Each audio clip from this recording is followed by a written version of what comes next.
Good evening. You're listening live to the Xtreme Movie Show. I'm your host, Rob, alongside me tonight from the great Midwest. Or in this case, we're going to move RDB to the great Southwest because allegedly, instead of Canada, that's where tonight's movie is taking place. And of course, after reviewing Deja Vu on Sunday, we decided, on the strength of Denzel Washington, we're going to go ahead with the Jim Caviezel angle and do a very B-level film that nobody's seen called Highwaymen, out in 2004, back when he turned into Jesus. And I got to tell you, seeing Jesus mow down people in his car and chase them was kind of funny, and Rona Mitra is just unbelievable, a smoke show. This is one of those empty vessel type movies that you don't care how piss poor the writing is or how convenient people are and happen to be in the right place at the right time sort of stuff. You go, I don't care, because it's got old muscle cars, it's got people doing it, and it's not what I would call a terribly smart film. But it's not bad for what it is, and then clocking it at just a shade over 80 minutes, it goes by fast, and it's got some good action scenes in it too. So it's definitely a revenge film. Maybe not as wildly sexy or as graphic as Death Proof or some other ones like The Hitcher, who happened to be whose movie that he ended up directing, the same director. But it's not bad. It's definitely interesting. If you like him and you like her, or you just want something a little different and B-level, this is one to check out. What's your initial take? Like I said, this is a movie. It's just a fun movie. It's like I said, it doesn't have the greatest story, but I enjoy like movies like there's a movie similar to this come out. It's called Joyride. This is a little bit more, I guess, a little more serious in the sense that otherwise where Joyride was kind of like comedy horror.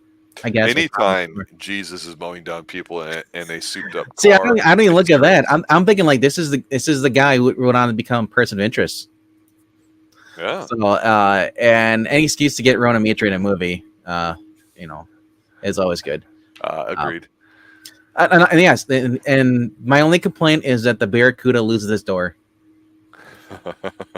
Yeah, let's talk a little bit about the cars, because that's obviously what the film's about. When you have car chases, the way things are done today in movies, especially with CGI, you have a lot of explosions, you have a lot of not so practical effects, CGI and this and that, and you have some driving, but it's the same old stale shots. And my complaint about Deja Vu is I didn't think the action scene in there when the car chase is very good. Here, there's actually one or two things done that I go, I've seen a lot of car chases and accidents in movies and TV over the years, but there was one or two things in here that was done differently. Like, for example, when the bad guy who ends up being in a wheelchair, yes, we'll explain that, when he hooks onto the car and starts dragging it on its roof, I'm like, oh, that's not every day you see that happening in the car chase. I thought that was funny. All right, so let's set the stage as people are piling in. We get the opening look of Jim Caviezel and those steely blue eyes of his, those angelic eyes of his, and he's watching his beautiful, lovely wife, crossing the street after they're making sweet love, and he put on this beautiful necklace, and whoever the actress is just a doll, and she walks across the street, and they're in a small little hotel, and there's cornfields, and love is in the air, and she's buying tomatoes in slow motion and is waiting, because she does look to cross the road, even in Canada or Southwest America. And of course, we see this car driving, and the way they shoot it, we know what's supposed to happen, but they do it in one long shot where the guy just swerves over and nails her, and like, boom, they show it at the last second, because she's like, and the only thing that was missing is her being on a cell phone. Yeah. If you think about it, that would have sold it more for me. It's like, oh, yeah. But she happened to have to look down, just, whatever, and just waiting for him to go by. And then at the last second, she's like, oh, crap. And then you see her ragdoll off the hood. Yeah. I was like, dang.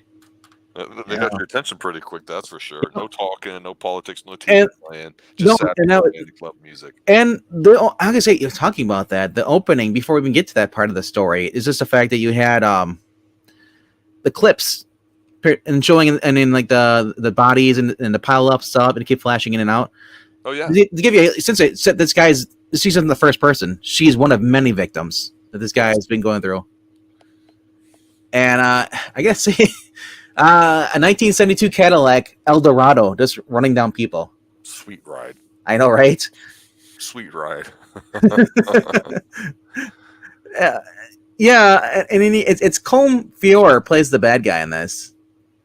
Yeah, he's Well, I guess the last thing he was in was like what, Trudeau, where he played the Prime Minister Pierre Trudeau in the CBC miniseries 2002. Oh, so the thing with the bad guy is, and this Yeah. might be slightly different, but it's certainly in no way what I would call deep character development.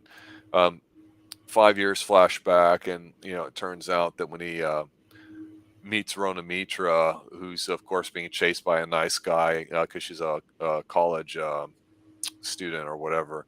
Hmm. They meet an accident victim thing, and you're like, oh, it's one of those things where you go to like the alcohol anonymous thing to hook up or something, and it turns out he just knows how to play it really well, and he makes comments and he tells her, hey, look, what you suffered was no accident, it was intentional, and he's going to come back from you. What did he take? And she's like, what do you mean? And he's like, he takes a souvenir. And then he basically is like, yeah, if I can find you, he can. And the thing is there's really bad lines in this movie, but he's got the ability to deliver with such conviction in his voice, like Jesus, that you're like, amen. And it's amazing because I'm listening to this going, God, this is like third grade acting class or whatever. But just watching them deliver it, watching her not play the sex pot or the action star. She plays the mentally fragile chick who can't drive in college, who's just so unbelievably attractive. You're like, no, what's going She's on? like She stays that way. She's got PTSD since she was yeah, young. she's got PTSD, but she's less annoying than Sandra Bullock in Speed. I don't even want to mention Sandra Bullock, but it's just Those are the movies you that hit come out me this with a time, though. jab there with Sandra Bullock. Yeah. No, what we find out is that he's been in prison for 3 years because in a series of flashbacks, when he tells her his story, he basically says, oh, I chased after him and I rammed him. I T-boned him with my car, and I did 3 years in prison. And he got out, and while I was still in prison, he wrote me letters and sent me photos and stuff. And basically, he taunted him. So he said, Yeah. when I get out, because he was a doctor, we find out later too. All the great ones that lose wives are doctors. Like Richard Kimball. Mhm. He's like, I just gotta chase him. So he gets his own souped up car to go after him. So we got these two old muscle cars. There's no need for it, but it makes sense, and I like it because you can't have modern day wimpy sounding cars on the road. You got to have something with some style and some class and some old muscle sound to it. So that's all he does is he tracks him. He listens to the CB radio and the police bands in case, and he's been stalking him, trying to find him. And he just conveniently runs into Rona Mitra during one of these accident things, and she ends up going home with a friend of hers. And that's when the killer strikes, and that's when they have one of, like I say, of several different car accidents in this case, where the car flips. And normally we're used to see an explosion or it twists a certain way, and we've seen the same way. But here it doesn't. It flies up in the air and just lands on its hood, and the hood doesn't even cave or explode. I'm I like, gotta this admit, is cool. I forgot about that part, and I laughed because I was like, he hits the car and it flips over there. I was like, I don't know if they would really do that with that kind of car, but the one her friend was driving was a little like looked like a little Mazda hatchback or something.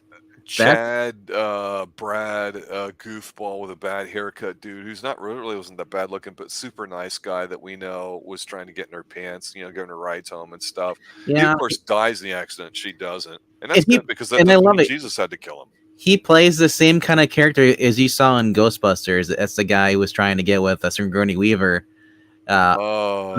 Stiff. Yeah. Okay. He plays that kind of like because remember they're singers and so that I was trying to like I've seen this kind of character type before, and it's a classic stereotype where he's just the dweeb that's trying to get with the girl, and the girl like doesn't like him. So he dies in about 5 minutes. I know, right? Right. Yeah, I mean it's like, all right, we get him out of the way, so let's focus on these two. Yeah, but so basically, like I say, it's a little shade over 80 minutes, so it's not very long, and you get about 5 minutes to 10 minutes before there's another action sequence with the car.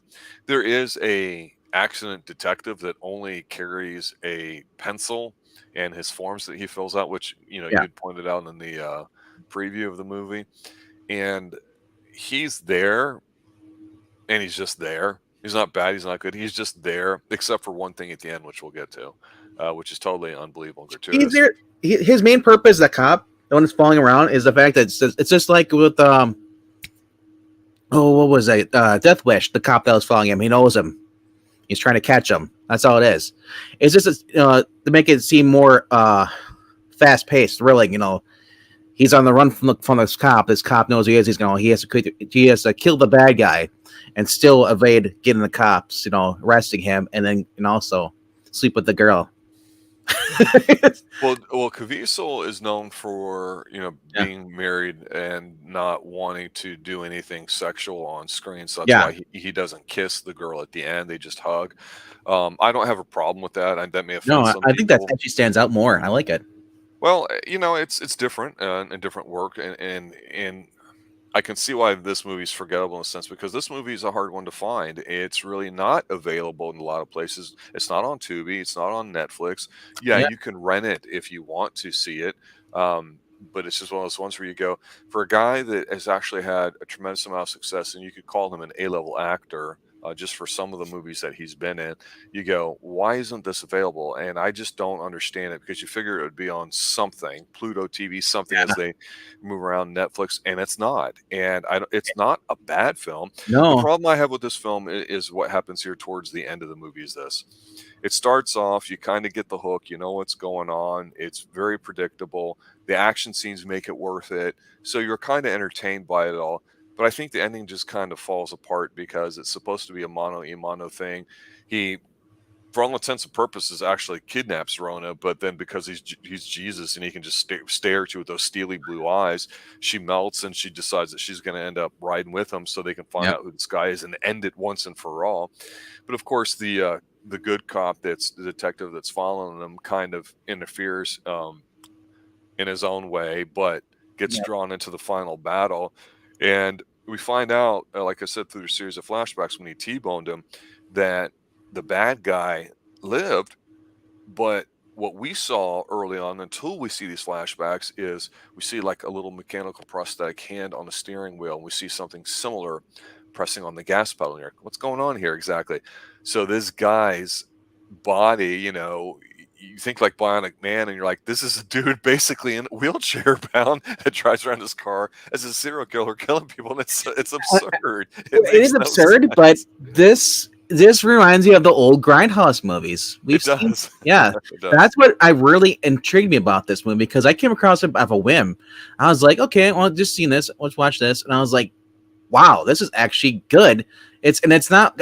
I noticed some people were saying they didn't like it because it felt like you're westernizing the mythos of the Hitcher, and it feels like it just from people who didn't like the Hitcher, the critics didn't like this either because it feels like the Hitcher in a sense.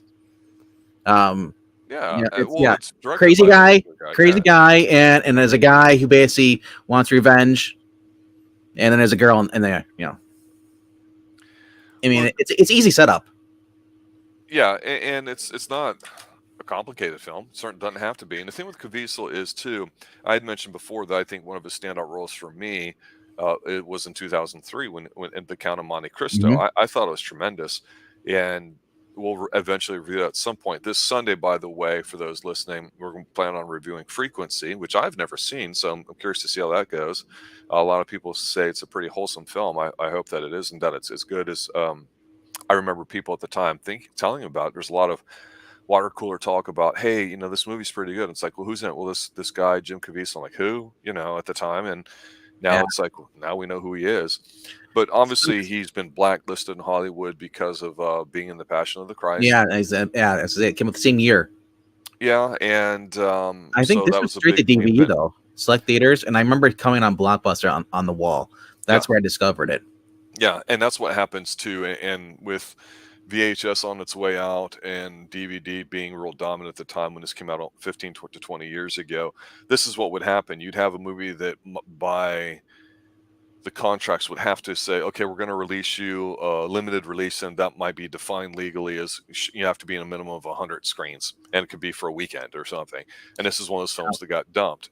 And we know that films get done, go into post-production, and things happen to it and all that. Sometimes they sit for a year or two, or in some cases get pulled forever. I like it. Feels like one of those. And I guess I have mad respect for Jim Caviezel, because he said in 2011 interview, he said that he was warned And Mel Gibson, before when he took the role, he said, "Hey, if you take this role, you're going to be blacklisted by Hollywood." And he said, he said, you know what? Good roles are hard to come by. Anyway, so I mean, and that's why he took the Passion of the Christ, because him being a big religious person, and also just the fact that he knew it would put him on the map as far as, so everybody knows who he is. Who's the guy? Because Passion of the Christ, people still talk about that every once in a while. The big movie. Yeah, especially for it being ignored because of its content, whether that's something, you feel strongly about one way or the other. And if and when they do a sequel for it, it'll all be brought up again. So I imagine that's a conversation that's probably going to happen at some point. I know it's been in the works for some time, but even Mel Gibson, who has had his ups and downs with the media, continues to film to this day, doing projects that he wants to work on, everything else. So I give him credit. He has fun with it, unlike, say, Bruce Willis. Jim Caviezel has that presence, that commanding presence. Like I said, it was we talked before earlier. This past Sunday, we are talking about what was it called? Deja Vu. Deja Vu. Came out 2 years later. He just, when he puts his acting into it, he can either play a really good crazy person, he can play a dick, and he can play a person that's or a hero type. He's just that solid acting. He's believable. So it's unfortunate there are people who just don't watch his movies and just call him a one-trick pony, and I don't believe that. I mean, if I think he can do other roles if given a chance, but yes, I do, and I don't care if he is a one-trick pony, because he's great at what he does. He steals the show. That No Escape, what was it called? That or Escape Plan? Escape Plan. Yeah, his role as the warden in that is great. It outshined Arnold and Bruce Willis, or not Bruce Willis, Stallone. Mm-hmm. Yeah, he's just a good actor, and he's serious. Like I said, he's got those angry eyebrows too. But getting back to this movie though, it does not have to have a good. I'm not saying it's good, but what's the word I'm using? It doesn't have to have a fantastic plot where you're like, oh my god, no. This is a movie you can just pick up, and that's what I love about Blockbuster. You can pick up movies at random, and we're in theaters. They went straight to DVD, and sometimes they're great, sometimes they're horrible. This is like one of those times where I lucked out picking it up, and I was like, wow, this is really good. It's like, and I remember seeing because I remember seeing all the other movies on the shelf. I think even the Hitcher reboot came out shortly after this. Yeah. And I said, I was like, dude, he's got a Barracuda in there. It's a car thing and a thriller thing. Rona Mitra. I was like, sold. Yeah. I didn't need anything else. Well, and the thing about it too is you mentioned DVDs and the experience of being a Blockbuster or whatever video rental place, and again, there's a very strong role for B-level films, and right now things are kind of muddled because you get famous people that have been directing for a very long time and involved in the movie industry. It says, oh, if it's made for Netflix, it shouldn't count for the Oscars. You have some people that say, well, if it's animated, it shouldn't count. And so what constitutes a film? I think that, it's being questioned, which I don't think is a bad thing. But we have so much content being produced now that when you have something like this, where it's really a B-level film on a very modest budget, that doesn't mean it's a bad film, or it can't be done technically well to it, but it also, bottom line, are you entertained? And does the writing have to be great to be entertained? No. Does it have to be a TNA fest like 80s movies with Jason, Freddy, and all that stuff? Well, as long as you're entertained, it's what it comes down to. But for me, I look at this movie and go, if you're a Caviezel fan, if you're a Rona fan, if you're a car fan, you've got enough elements in here where it's worth watching if it's available. What I say, go seek it out, not unless you're hardcore about it. But I've seen much worse more recently, and it's the type of movie that if you came across on cable TV one night or something and it was on, you started watching, you're like, hey, this is pretty good. And you hope to have some of those, because not that we go to a Blockbuster anymore, but when you did and you were looking for that A-level title and they might have had 100 in there, but if they're all rented out, you're like, well, damn it, I can't come away without something. What am I going to get? And you figure out the B-level ones. I just got to say, though, I grew up in the 90s. I mean, I was born in 85. Blockbuster, and then some of the other ones, Planet Hollywood, I think was the other one, or Planet Video. There's Movie Gallery, all these different ones. And this experience of going into place and, picking out a movie and stuff like that, you were socializing, you were going out there, you're doing stuff, and it's I like that. I just experience of going into a place like that, and they have all of them on there. Yes, we still had the VHS tapes. I remember in the late '90s till like 2001 until they finally switched over to DVDs. But going in there, and I was finding movies that I never even knew existed. Some that were, and plus the new shelf, the experience of going into it, like, and most people never, like, if you were born in 2000 or born in 1999, you're never going to get the experience going into it, into basically a blockbuster or any of these stuffs, and just getting all excited, like, oh yeah, there's actually a case behind the actual, behind the actual movie, case. There's actually a video to rent there. Because otherwise, 9 times out of 10, you had a whole wall section right there, and they'd be like, if you're one in there, you're like, yes. And then, like, if it wasn't, you're like, crap. So you'd go up to the cashier, and you're like, hey, can you see all the new the videos being returned? He's like, hey, is this in there? He's like, and sometimes you'd luck out, like, yeah, let me process it. I'll get you rent out again. It was, kids today just go on streaming, and it's just, you don't get that same experience. Well, you get an emotional connection when the availability is restricted a bit. So yeah, the fact that you go, well, I know when the release date is for, let's say Highwaymen would have been in 2004, and you're like, okay, it's coming out at the end of the month, and you drive down there and you go and you're thinking about it, and you go there. I'm not gonna say it's gonna make you like the movie more, but you're gonna remember emotional connections to certain things with it. And to your point, when you go through the experience of going there, or if maybe you're looking at it, someone says, oh, I saw that, I think it sucks, or hey man, what did you think of that? Oh, I don't know, I was just picking it up. Oh, I always liked that. People would just offer their opinions, not get into it too crazy, and it was cool. And so this is the kind of movie that had a feel to it. You had mentioned something earlier that I wanted to touch on because I think it describes it perfectly. And it reminds you of one of those grindhouse type films. It's not completely over the top gory or sexy like some of them can be. Yeah. But the elements are enough in there. It reminds me of what we would say back in the day was a midnight movie, where you go, you see it late at night, you weren't expecting to see an A+ level Oscar type movie, but you wanted to be entertained by something, and it would be a little bit different than mainstream. And that's what you get in here. And frankly, like I said, we picked it out because it was rare. It was Xtreme in the Jim Caviezel catalog, and we wanted to put that in. To your point, having a decent bad guy and Rona in it's never a bad thing. Yep. Yeah, so definitely, if you guys listening haven't checked out this film, check it out. It's right up there. I mean, I do like some of the super stuff that's coming out today, but like going back and looking at this is still up there. This would make my top 10 movies I like. It's number one. So it's always going to be The Recruit because I can watch it over and over again. I just love it. It just flows for me. It just flows well, This is another movie. I like this because in the sense of The Hitcher, and you get the same kind of feeling. If you love The Hitcher, you're gonna like this movie. The Hitcher is a much better film. I think we can agree. It is. But yeah. I still appreciate this for what it is, and I can't come out saying like, oh, this is the worst movie ever. This is horrible. I fell asleep, bro. No, I love the action scenes in this and stuff. And I said that Jim Caviezel's acting. Whether the script's bad or not, he always delivers a solid performance. Well, I'll say this, I think it's an okay movie. There's some positives to it that, slightly outweigh what negatives I would have.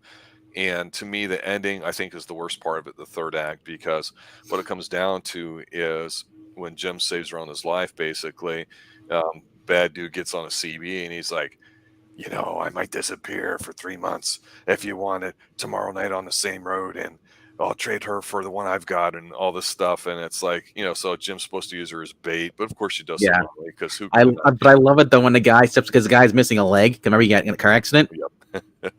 You see the little metal prosthetic thing go push on the pedal and it speeds. It's like Johnny 5 or Terminator. I get Terminator vibes. That's what they have the little chicken race showdown, and there's an accident, and Rona survives and Jim survives, and he's comforting her, and the bad dude's all got all the braces on him because to RDV's point, he's just plug and play. He's been in so many hit and runs, yeah.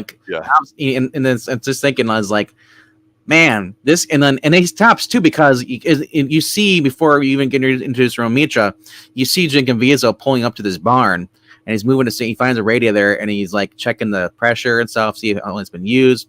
He sees like the stuff on the ground, and this is where he's like checking like I guess the transmission fluid or something like that. Yeah, he's tasting. He's like, yes, I know it. It's a 72.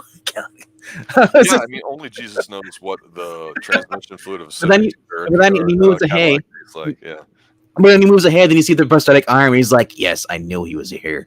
Yep. It's like, well, the stupid thing at the end, though, and this is really the dumb scene that pissed me off, and what's the bad taste in my mouth is, I don't care about the flashbacks where he's picturing his wife being happy now. He's probably going to be with Rona because we expect that.